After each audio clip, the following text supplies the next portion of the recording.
Section 8.1, testing the difference between means with independent samples where the popular deviation of sample 1 and the popular deviation of sample 2 are known.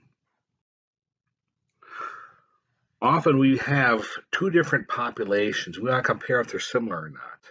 We may want to compare the number of people under the age of 40 in the state of Wisconsin versus the people under the age of 40 in the state of Georgia.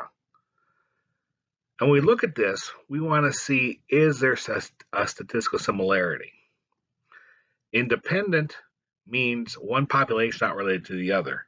Dependent, and we'll cover this towards the end of this chapter, is one sample is dependent on the other. It could be a before and after of the same individuals. A certain drug, what happens to the person before and what happens to the person after.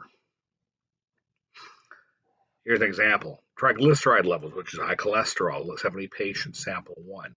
Triglyceride levels of the same 70 patients after on a medication for 6 months. It's dependent because sample 2 is dependent on sample 1. Now, sample 2, 38 adult males on a psychological screening test for ADHD are tested. Sample 2. Scores of 70 adult female psychological screening tests for ADHD are tested. These are two different samples, so they're independent of each other. Not one does not have control over the other one. We often do this for independent samples for pairing based on genders or different number of samples each group, or the data for each individual representation for different scores. Systolic blood pressure of 30 adult females, systolic blood pressure 30 adult males. That's independent. Males cannot be females, females cannot be males. Unique groups. There's different genders. Now, midterm exam after 14 chemistry students took it, and final exam after 14 chemistry students took it. These are dependent because the midterm exam and the final exam is going to do the final grade. And how you do depends on both of them. So one is dependent on the other. With this, we do two sample hypothesis testing. We're going to test one group and then do a hypothesis test, see if the other one is statistically similar or not. Let's take a look at this. An advertiser is developing a marketing plan, wants to determine whether there's a difference in the amount of time adults ages 18 to 34, which is 59 minutes for that group, and adults 35 to 49, which is 55 minutes, spend time on social media each day. So in other words, we want to see if it is 59 minutes for one group and 59 minutes for another, statistically similar. The only way to conclude with certainty that there's a difference is to take a census of all the adults in both age groups, calculate their mean daily time spent on social media, and find the difference. We can't do a census on all people in the United States in ages 35 to 49 or 18 to 34. It's not practical. But we can take a small group. And what we can do here is we're going to make an assumption. Mu1, which is population 1 minus mu2, which is population 2, mu1 minus mu2. We're going to assume what we're looking at, the random sample, is the same as population. U1 minus U2 is the same. And I'll show you where that takes effect in the equation in a moment. And that also means sample 1 minus sample 2 is going to be the same. Now, in this sample distribution, we've done this before. Let's suppose we've got a standardized test statistic when we find the difference between these two of negative 2.612 deviations. Alpha at 0.1 is at the lower end, which means it'd have a z-score of negative 1.28. Now, negative 2.62 is much farther down, as you see in my dot here, way at the bottom, right here, than it is at 1.28, which is right here. If our z-score fell anywhere in here, we'd say it's statistically similar. Since it's below that make or break area, that negative 1.28, it is not. So there is a difference. Now, we do the same as we did in the last chapter. We're going to find our null and alternate hypothesis. And the null hypothesis still has the equality statement, equal to, greater than equal to, less than equal to. And the alternate has to have the inequality statement, which is not equal to, less than, or greater than. And remember, if our null hypothesis were u1 equals u2, mu1 equals mu2, then that means the alternate has to be mu1 is not equal to u2. If the null hypothesis is u1 is less than or equal to u2, and these are all equality statements for these h sub o's, then h of a has to be greater than u sub 1 is greater than u sub 2.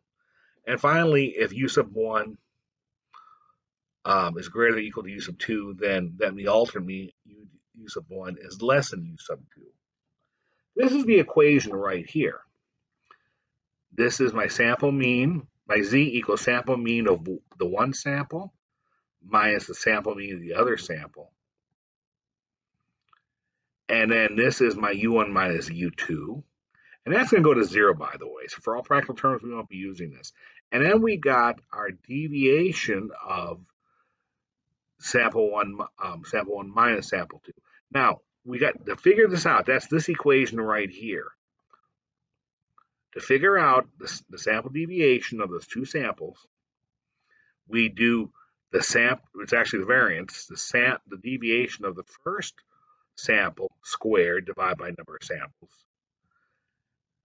and plus the deviation of the second number of the deviation squared, which is also the variance, divided by the second number of samples, and we add those two together, those fractions, find the square root of that, that's our deviation. Once we get that, we put it back up here, we find our differences here, and we get our z. Let's go through some samples here. And again, these are not hard, but they are step by step. We got to find, when we go through this, and it'd be easier to just go through this in the next few problems. We got to define our z-score. We got to find first our deviations of our two different populations. We assume they're normally distributed or at least size 30 in terms of the sample. We state our null and alternate hypothesis. Remember, the null has the equality statement, the alternate has the inequality statement. What is our alpha? Just like we did in our last chapter. All this is no different than before. And we use the test statistic to find the z, to find our z-score. We're basically going to use this, the differences of the two sample means divided by the deviations. And remember, to figure this one out right here, we have to calculate it here with this equation. And if it falls within the realm, we fail to reject, we will reject it, or we reject it. Let's go through some samples. Like I said, there's a lot here, but it's not difficult, but it is step by step. Let's go through this.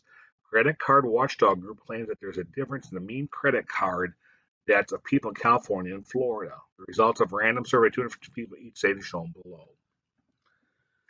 So they're saying different credit card debts average out differently between California and Florida. And they've given us the sample means and sample means. And did they give us the sample deviations? Yeah, they do. So the sample mean for California is $3,060 in terms of debt of 250 samples.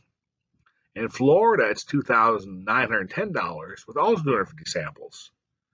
It tells us they're independent. Assume the mean for California, deviation is $960 and $845 for Florida for the deviation. Use the alpha at 0.05. So let's state the null and alternate hypothesis. The group claims there is a difference. If there's a difference, that means U1 is not equal to U2. So the group is claiming U1 is not equal to U2. California is not equal to Florida. So that means the null hypothesis has to be California is equal to Florida. And they give us an alpha 0.05. Alpha 0.05 is, I'm just going to bring the positive side here, and we'll just find the symmetrical part for the negative side. That is let's see, it's 95%.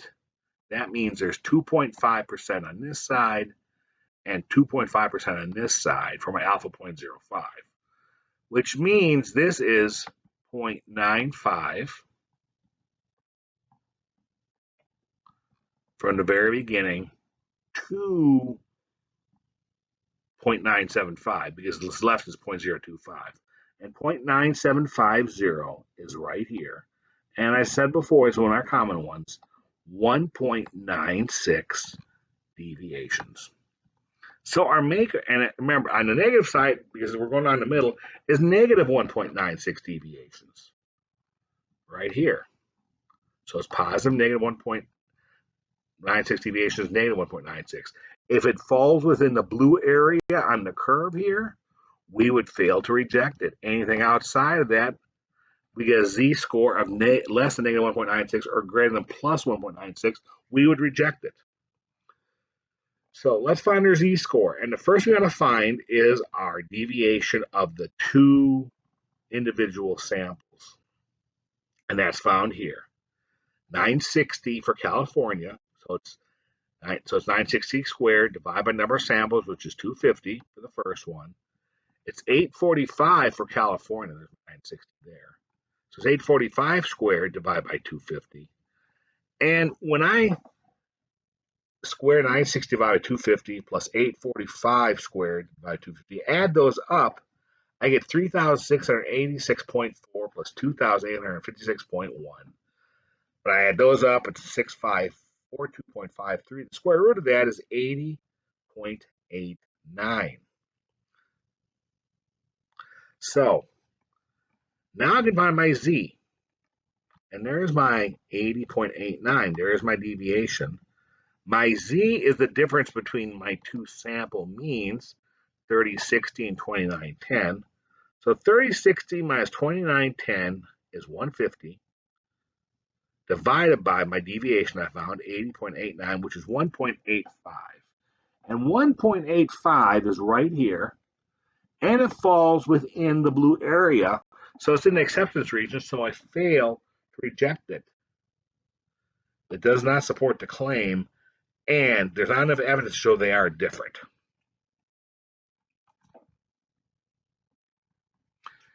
Now let's take a look at this one. A survey indicates that the mean annual wages of forensic science technicians working for local state governments is $60,680. That'd be for the local, and state governments $59,430.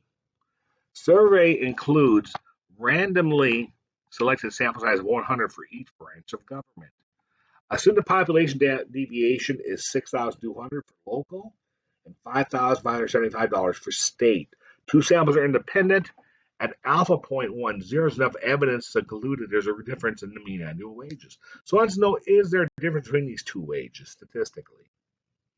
We got a mean for local 6,680. We've got for the state 59,430. Both sample sizes are 100. And they're making a claim that, let's see here, that there's a difference in the mean wages. So that means it's not the same.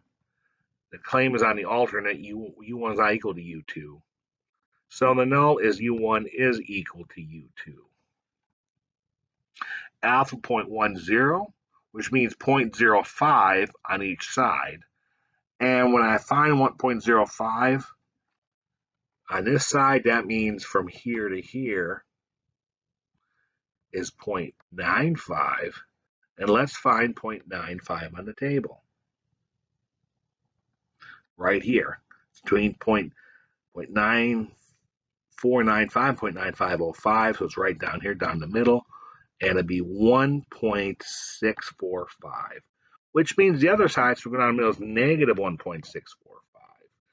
Anything less than negative 1.645 or greater than 1.645, I would reject the null hypothesis. Otherwise, if it's within that, I fail to reject it. Find our deviation first. Our deviations are, as we gave it to them, are 6,200 and 555.75. I square those, divide by 100. 6,200 squared divided by 100, 55.75 divided by 100.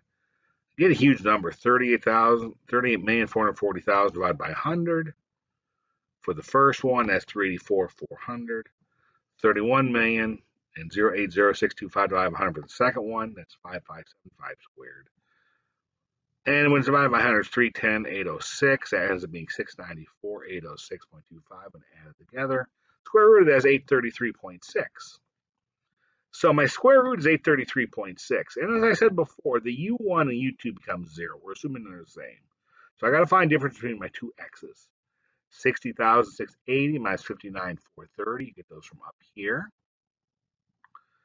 And that's 1250 divided by 833.6, our deviation we found, which is 1.5. 1.5 is in the blue. It is less than negative 1.645 and greater than negative 1, less than plus 1.645 and greater than negative 1.645. So not only do we not support the claim, it's within the fail to reject.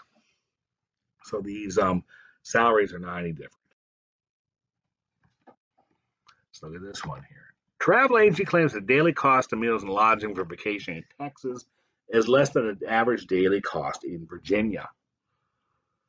The table below shows the results of a random survey of vacations in each state. Two samples are independent. Assume that deviation for Texas is $20 per day, and then deviation for Virginia is $25 per day. And both populations are distributed alpha 0.01. Some evidence support the claim. So they're saying vacation in Texas is less than vacation in Virginia. So we'll say Texas is U1 and Virginia is U2. Or I'm sorry, Virginia is the greater one. So Virginia is the null hypothesis 1 is greater than or equal to U2. That means the alternate has to be it's less than. It's left-tailed since we are going to the arrow points to the left here. And that means if it's 0.01, 0.01 from the very beginning. And when I find 0.01 here, I will get right here. The closest is 0.0099.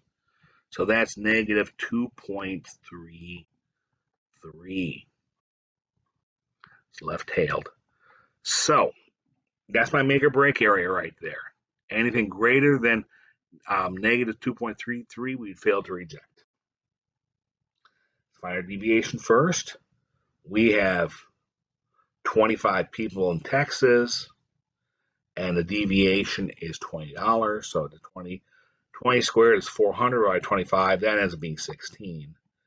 25 squared for what is Virginia is 625 divided by 20 is 31.25. 16 plus 31.25 is 47.25. The square root of that is 6.87. So our average deviation between those two samples is 6.87, which is my denominator. The cost is $245 in Texas, $251 in Virginia. $245 minus $251. We assume our U1 minus U2 is similar, so it's 0. 245 minus 251 is negative 6. Negative 6 over 6.87 is negative 0.87 z's. Negative 0.87 z's is right here, and that's to the right of our critical point of z point negative 2.33. So we would fail to reject the null hypothesis, and there's not a significance difference, and we would not support the claim. Travel agency claims that the average daily cost of meals, lodging, vacation in Alaska is greater than the average daily cost of Colorado. Let's do my null alternate hypothesis first. So they're making the claim Alaska is greater than or equal to, greater than Colorado. So make U1 Alaska, U2 Colorado. It's greater than. So that's the alternate hypothesis. It means it's right-tailed because my arrow's pointing to the right, which means the null hypothesis has the equality statement is less than or equal to. The table shows around survey of the vacation state that two samples are independent. Assume that deviation for Alaska is $25 and $20 for Colorado. Both population norm distributed. Alpha 0.05 enough evidence to support the claim. Alpha 0.05 we found before, which should be if it's 0.645, but it's one-tailed. That means it's 0.05 on this end, which means it's 0.95 on this end. And 0.95 is right here. between these two, 0.9495, 0.9505, so it'll be 1.645, which is what we got here. That is our critical area. Anything to the right of that, we'd reject, and to the left of that, we'd fail to reject. Let's find our deviations first. $25 for Alaska, divide by 15 samples. 25 squared, 625 divided by 15 is 42. 20 squared for the $20 in Colorado, squared divided by 20 is 400 divided by 20, which is 20. 4 plus 22 is 62, squared is 62 is 7.9. There's our average deviation. Our U's go to 0, as right here we show. So it's 310 minus 306, which is 4. 4 divided by 6.7, I put 7.9 there, but let me see here. Z should actually equal 4 divided by